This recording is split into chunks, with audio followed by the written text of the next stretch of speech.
Hello everyone, welcome back to my channel. आज इस video में हम करने वाले हैं आपकी क्लास 11th की जो बुक है उसका चैप्टर नंबर 3। ठीक है, तो आज हम एनसीईआरटी में चैप्टर नंबर 3 स्टार्ट करने वाले हैं। इसके पहले जो वीडियोस थे उसमें मैंने आपको बताया था कि आर एस हुटेकर ने जो क्लासिफिकेशन का सिस्टम दिया था 5 किंगडम क्लासिफिकेशन, तो उन्होंने 5 किंगडम्स बना दिए थे, मोनेरा, प्रोटिस्टा, फंगी, प्लांटी और एनिमेलिया। तो मोनेरा, प्रोटिस्टा और फंगी को तो हम कंप्लीट कर चुके हैं। इस वीडियो में हम कवर करेंगे प्लांट किंगडम के बारे में। ओके, चलिए स्टार्ट करते हैं। In the previous chapter we looked at the broad classification of living organism under the system proposed by Whittaker 1969, wherein he suggested the 5 kingdom classification Monera, Protista, Fungi, Animalia and Plantae. तो यहाँ पर R S Whittaker का जो classification था 1969 में उन्होंने दिया था, तो वहाँ पे हमने 5 किंगडम के बारे में देखा था। ठीक है, उसमें से इन तीनों के बारे में तो हम ऑलरेडी पढ़ चुके हैं। इस वाले वीडियो में हम करने वाले हैं आज प्लांटे, और जो आपका अगला चैप्टर है उसमें हम डिस्कस करेंगे एनिमेलिया को। तो यहाँ पर हम किंगडम प्लांटे का जो फर्दर क्लासिफिकेशन है उसको हम यहाँ पे कंप्लीट करेंगे। ये जो आपका किंगडम प्लांटे है या इसको प्लांट किंगडम भी आप कह सकते हैं। We must stress here that our understanding of the plant kingdom has changed over time. Fungi and members of Monera and Protista having cell walls have now been excluded from Plantae, though earlier classification placed them in the same kingdom. तो क्या हुआ कि यहाँ पे जो आपका Monera है, protista है, इनमें सेल वॉल मिलता है, फिर भी इनको प्लांट किंगडम से हटा दिया गया। लेकिन पहले जब किंगडम बनाया होगा तब उनको इसी किंगडम में रखा गया था, लेकिन बाद में क्योंकि काफ़ी चेंजेस हुए होंगे तो उसके बाद इसको वापस से चेंज कर दिया गया था इनका किंगडम। साइनोबैक्टीरिया, जिसको हम ब्लू ग्रीन एल्गी बोलते हैं, एक्चुअल में इसमें नाम में आ रहा है ब्लू ग्रीन एल्गी, पर वो एल्गी की कैटेगरी में नहीं है अब, राइट। तो इस चैप्टर में हम algae, bryophytes, pteridophytes, gymnosperm, angiosperm, इन सारी कैटेगरीज को हम वन बाय वन करके यहाँ पर स्टडी करेंगे।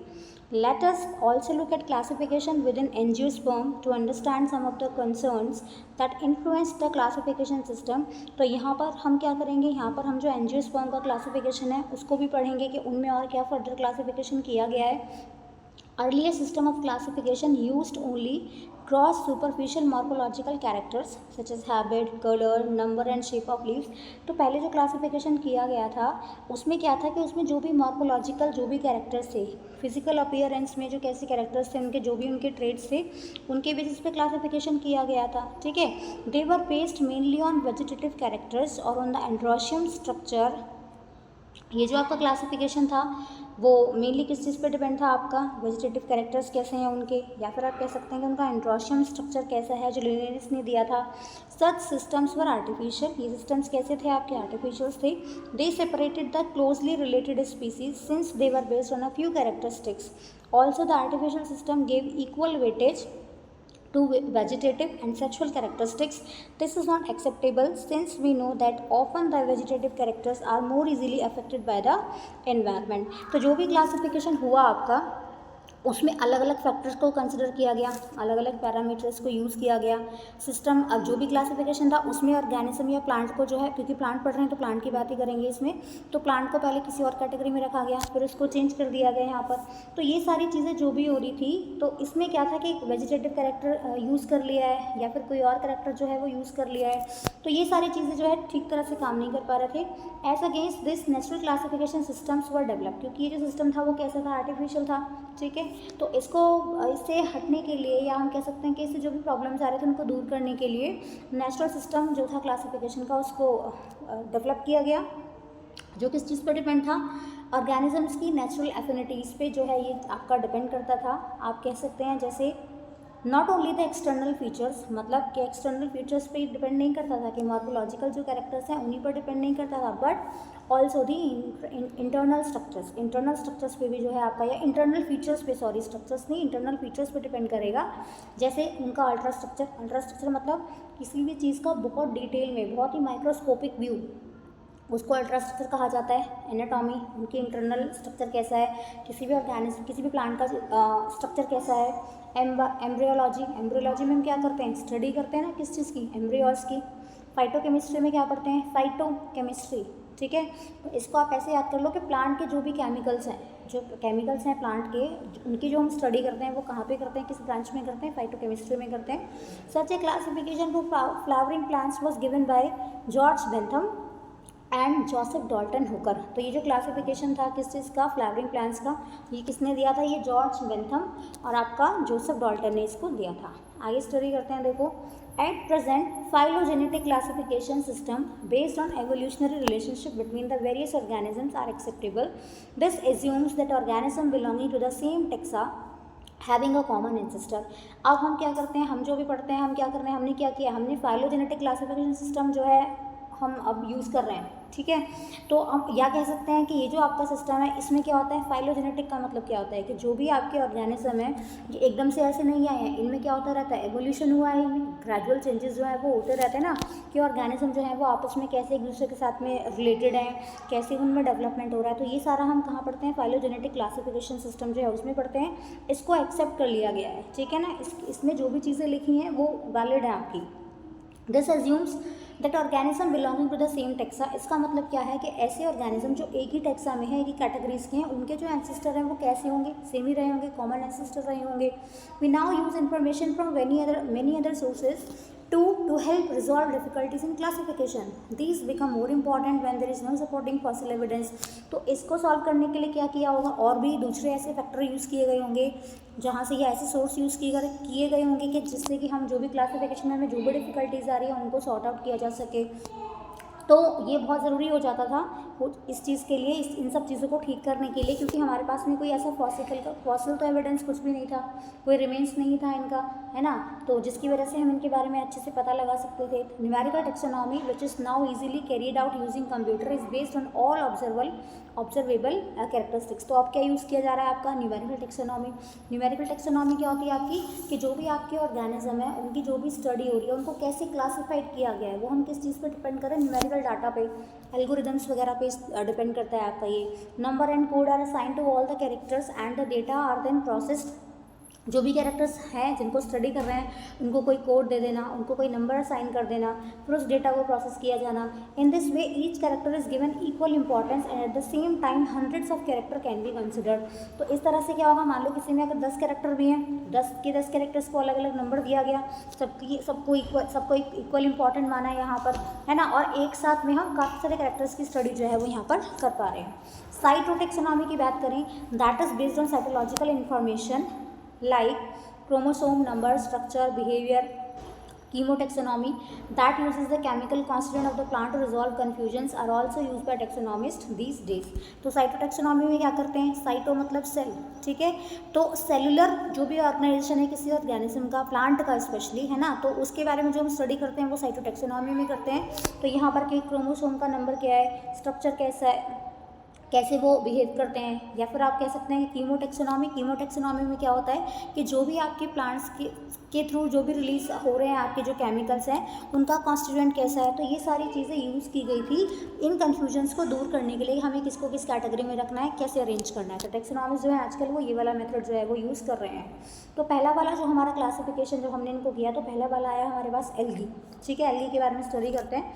Algae are chlorophyll bearing, chlorophyll मिलता है, सिंपल है, थैलॉइड है। थैलॉइड का मतलब क्या होता है, थैलॉइड उन प्लांट्स को कहा जाता है जिसमें आप स्टेम को, ठीक है, या आप कह सकते हैं रूट को, या आप कह सकते हैं लीव्स को आप डिफ्रेंशिएट नहीं कर पाएंगे, ठीक है। आपको समझ में नहीं आएगा कि कौन सा रूट है, कौन सा स्टेम है और कौन सा आपका लीव्स है। नेक्स्ट कैसे होते हैं आपके, ऑटोट्रॉफिक होंगे। ऑटोट्रॉफिक मतलब अपना खाना खुद बनाएंगे, और ज़्यादातर कैसे होते हैं आपके एक्वेटिक होंगे, मतलब फ्रेश वाटर में भी मिलेंगे और आपको मरीन वाटर में भी मिलेंगे। दे अगर इन वैरायटी ऑफ अदर हैबिटेट्स, और दूसरे हैबिटेट भी हैं इनके जहाँ पर आपको ये मिलेंगे, मॉइस्ट स्टोन हो गया, सॉइल हो गया, वुड हो गया। सम ऑफ देम ऑल्सो ओकर इन एसोसिएशन विद फंगी, इनमें से कुछ जो है वो फंगी के साथ भी मिलेंगे। जैसे हमने पिछले वीडियो में क्या पढ़ा था, हमने लाइकेंस पढ़ा था। तो लाइकेंस कैसे बन रहा था आपका, सिम्बायोटिक रिलेशनशिप किसकी, एल्गी और फंगी की बन रहा था ना उनसे लाइकेन, वैसे ही करते हैं। एंड एनिमल्स में देखें तो एग्जाम्पल है आपका स्लॉथ, बियर।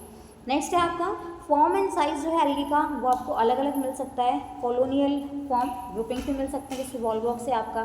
फिलामेंटस में अगर बात करें कि फिलामेंट मिलता है जिनमें, तो वो आपका यूलोथ्रिक्स हो गया है, ठीक है। नेक्स्ट आपका स्पायरोगायरा हो गया है।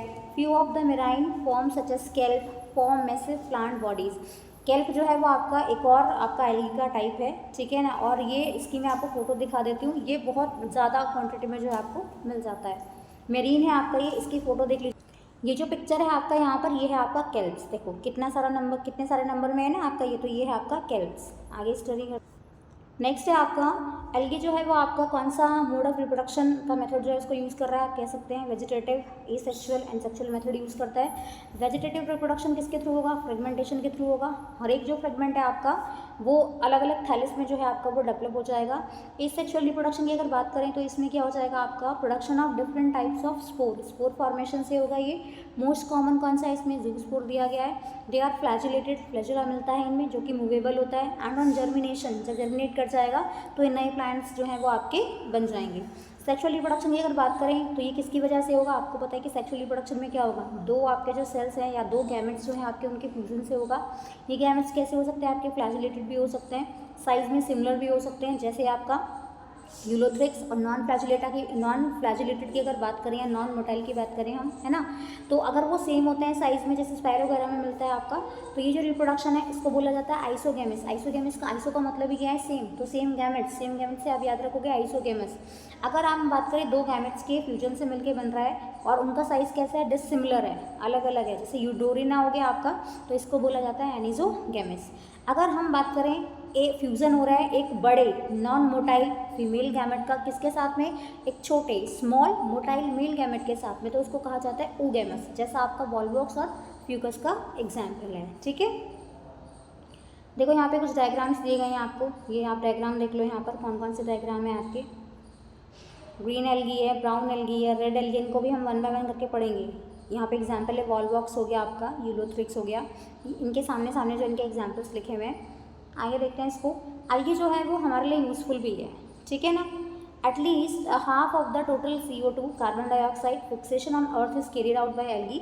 तो एल्गी पे अर्थ पे जो आपका कार्बन डाइऑक्साइड को जो फिक्स किया जा रहा है, साइकिल चलती है ना सबकी अपनी अपनी अलग, nitrogen cycle, carbon cycle, oxygen cycle, तो उसमें कौन हेल्प करता है, कार्बन डाइऑक्साइड को फिक्स करने के लिए एल्गी हेल्प करता है। किसके थ्रू, फोटोसिंथेसिस के थ्रू। बीइंग फोटोसिंथेटिक, क्योंकि फोटोसिंथेसिस कर सकते हैं, they increase the level of dissolve oxygen in their immediate environment. तो ये क्या काम करते हैं, ये जो ऑक्सीजन का डिजॉल्व लेवल है ना, जो लेवल है डिजॉल्व ऑक्सीजन का, उसको क्या कर देंगे, इंक्रीज कर देंगे अपने आसपास के इन्वायरमेंट में। They are of paramount importance as primary producer, बहुत ही इंपॉर्टेंट रोल प्ले करते हैं क्योंकि प्राइमरी प्रोड्यूसर हैं of energy rich compound which form the basis of the food cycle of all aquatic animals. तो किस चीज़ में हेल्प करते हैं, जो फूड साइकिल चलती है कहाँ पर, एक्वेटिक एनिमल्स में, है ना, वाटर में आप कह सकते हो, या जो भी एक्वेटिक एनिमल्स हैं, ऑर्गेनिज्म है, उनके लिए जो है एक इम्पॉर्टेंट ये रोल प्ले करते हैं, क्योंकि क्या है, ये उस चीज़ को खाना प्रोवाइड कराने में हेल्प करते हैं, प्राइमरी प्रोड्यूसर हैं आपके, आप कह सकते हो। कुछ स्पीसीज़ हैं यहाँ पर देख लो, Porifera, Laminaria, Sargassum are among the 70 species of marine algae used as food. तो ये जो यहाँ पे स्पीसीज़ हैं ये उन स्पीसीज़ में है एल्गी की जिनको एज ए फूड भी यूज़ किया जाता है, एज ए फूड भी कंज्यूम करते हैं लोग। सर्टेन या आपके जो लोग नहीं, आई मीन आपके जो ऑर्गेनिजम्स हैं, certain marine brown and red algae produce large amount of हाइड्रोकोलाइड्स।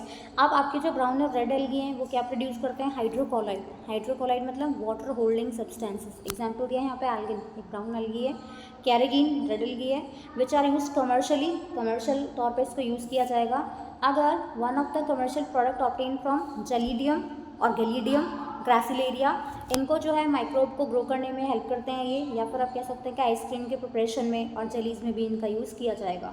Next आपका क्लोरेला, एक यूनिसेलुलर एल्गी है आपका, प्रोटीन में बहुत हाईली रिच है आपका ये, और इसको एज ए फूड सप्लीमेंट जो है यूज़ किया जाएगा। स्पेस ट्रैवलर जो है इसको as a food supplement use करते हैं। Algae are divided into 3 main classes. तो एल्गी का क्लासिफिकेशन जो है वो 3 कैटेगरीज में किया गया है, क्लोरोफाइसी, फेयोफाइसी और रोडोफाइसी। इनको हम वन बाय वन करके यहाँ पे पढ़ लेते हैं। पहला है आपका क्लोरोफाइसी, तो क्लोरो से याद रखो क्लोरोफिल, ठीक है ना, फाइसी मतलब एल्गी के लिए। तो क्लोरोफाइसी मतलब कि ये जो आपके क्लोरोफिल ग्रीन कलर के एल्गी जो है उनको कहा जाता है। तो क्लोरोफाइसी के जो मेंबर है उनको ग्रीन एल्गी कहा जाता है। प्लांट बॉडी कैसी होती है, यूनिसेलुलर होती है, कॉलोनियल भी हो सकती है, फिलामेंटस भी हो सकती है। They are usually grass green due to the dominance of pigment. अब ये जो है उनका कलर कैसा होता है, जैसे घास का कलर ग्रीन ऐसा होता है, क्योंकि इनमें जो पिगमेंट मिलते हैं वो कौन से, क्लोरोफिल ए और बी। क्लोरोफिल ए और बी क्लोरोफिल के टाइप है ये आपके, ठीक है, सब डिविजन्स है। Pigments are localised in definite chloroplast. कहाँ मिलता है ये पिगमेंट, क्लोरोप्लास्ट में मिलता है। क्लोरोप्लास्ट जो है वो आपका डिस्कॉइड, डिस्क शेप का हो सकता है, प्लेट के जैसा हो सकता है, रेटिकुलेट वेब जैसे हो सकता है, नेट जैसे हो सकता है, कप शेप हो सकता है, स्पायरल या रिबन शेप हो सकता है आपका, अलग अलग स्पीसीज़ में जो है ये अलग अलग हो सकता है। Most of the member have one और मोर स्टोरेज बॉडीज़ कॉल्ड पैरानॉइड्स। तो इनमें जो स्टोरेज बॉडीज़ हैं उनको क्या कहा जाता है, पैरानॉइड्स कहा जाता है, जो क्लोरोप्लास्ट में ही मिलती हैं।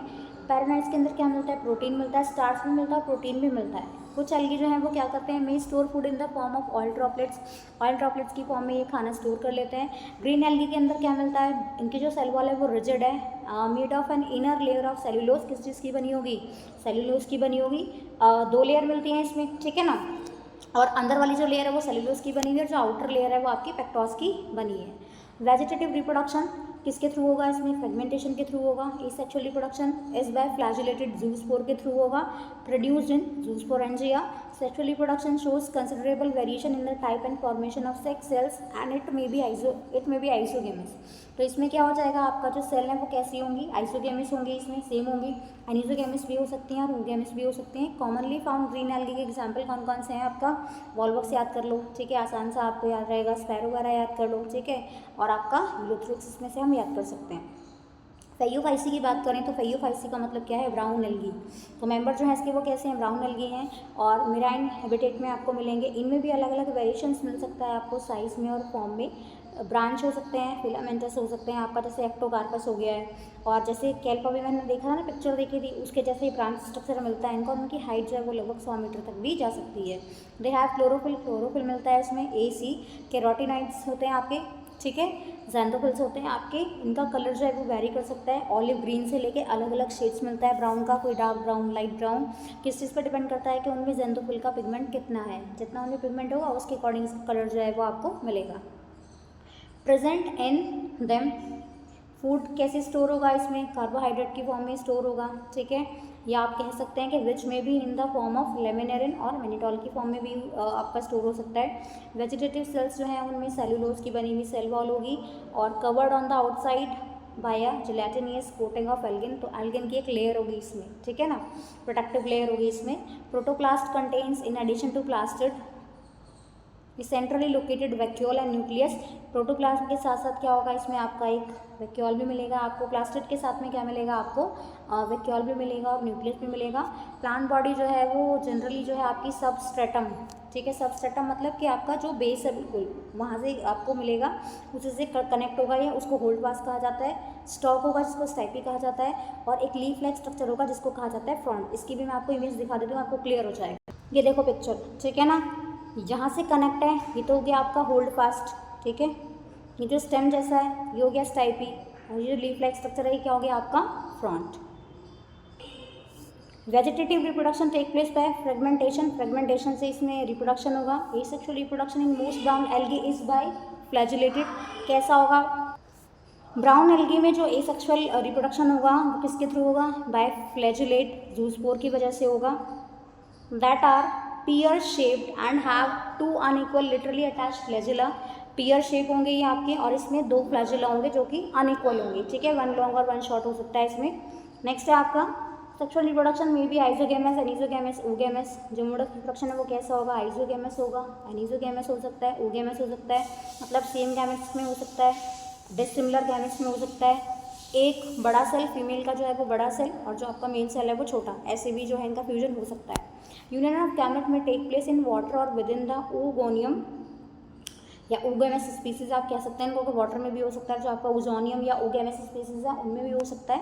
गैमेट्स आर पायरिफॉर्म, गैमेट्स जो है वो कैसे होंगे आपके, पियर शेप्ड होंगे, और उनमें क्या होगा, they have attached flagella. The common forms are Ectocarpus हो गया, ठीक है, डिक्टियोटा हो गया, लेमिनेरिया हो गया, सरगैसम हो गया, और आपका फ्यूकस हो गया। नेक्स्ट आपका एल्गी का जो टाइप है ये है आपका रोडोफाइसी। रोडोफाइसी मतलब आपका रेड। तो ये जो मेंबर्स हैं वो कैसे होंगे आपके, रेड एल्गी होंगे, क्योंकि इनमें रेड पिगमेंट बहुत ज़्यादा क्वांटिटी में मिलता है। आर फाइकोइराइट्रिन, ठीक है, मेजॉरिटी जो है रेड एल्गी की वो मेरीन है आपकी। और क्या होगा इनमें, greater concentration found in the warm areas, warm areas में ज़्यादा इनका नंबर जो है वो आपको मिलेगा। They occur in both well lighted region close to the surface of water and also at the great depth in ocean where relatively light little light penetrates. तो ये दोनों जगह आपको मिल सकते हैं, ठीक है। आपका कोई वाटर बॉडी है उसके डेप्थ में भी आपको मिलेगा बिल्कुल, जहाँ पे लाइट जो है वो बहुत ज़्यादा नहीं जा पाएगी। और सरफेस जो है आपका वाटर का, मान लो कोई वाटर बॉडी है उसमें सरफेस है, उसके थोड़ा नीचे जहाँ पे थोड़ी बहुत लाइट जा पा रही है वहाँ पे भी आपको देखने को मिलेगी। Red thalli of thalli of most of the red algae are multicellular सेल्युलर। इनका जो नेचर है, सेल्युलर जो इनके अंदर ऑर्गेनाइजेशन है वो कैसा होता है, मल्टी सेल्युलर होता है। कॉम्प्लेक्स बॉडी ऑर्गेनाइजेशन होगा इनका। खाना जो स्टोर होगा वो कैसे होगा, ऐसे फ्लोरिडीन स्टार्च की फॉर्म में होगा, जो कि बिल्कुल आप कह सकते हैं जैसे आपका अमाइलोपेक्टिन और आपका ग्लाइकोजन है ना, स्ट्रक्चर वाइज वो वैसे ही रहेगा आपका। रेड एल्गी जो है वो आपका यूजुअली रिप्रोड्यूस करेगी फ्रेगमेंटेशन से, और ये क्या करते हैं, दे रिप्रोड्यूस एसेक्सुअली। अगर ये रिप्रोड्यूस करेंगी तो बाय नॉन मोटाइल स्पोर, जो मूवेबल नहीं है आपके, और सेक्सुअली जो है वो नॉन मोटाइल गैमेट्स के थ्रू होगी। सेक्सुअल रिप्रोडक्शन इज oogamous के थ्रू होगी यहाँ पे, and accompanied by complex post fertilisation development. उसके बाद यहाँ पर क्या हो जाएगा आपका, फॉर्मेशन फर्टिलाइजेशन हो जाएगी। फर्टिलाइजेशन के बाद जो पोस्ट फर्टिलाइजेशन के जो भी इवेंट्स है वो यहाँ पर होंगे, आप कह सकते हैं कि वो फर्दर और डेवलप करेंगे। कॉमन मेंबर्स कौन से आपके, पॉलीसिफोनिया हो गया आपका, पॉरीफायरा हो गया आपका, ग्रासिलेरिया हो गया आपका, और किलीडियम हो गया। ठीक है, तो यहाँ पे हमारा जो ये क्लासिफिकेशन था प्लांट किंगडम का, एल्गी वाला जो पार्ट है वो हमने कंप्लीट कर लिया है। ठीक है, नेक्स्ट वीडियो में जो ब्रायोफाइट्स हैं हमारे, ये जो ब्रायोफाइटा का पूरा क्लासिफिकेशन है वो हम कंप्लीट करेंगे। तो मिलते हैं तब तक, ठीक है, तब तक के लिए goodbye and thank you.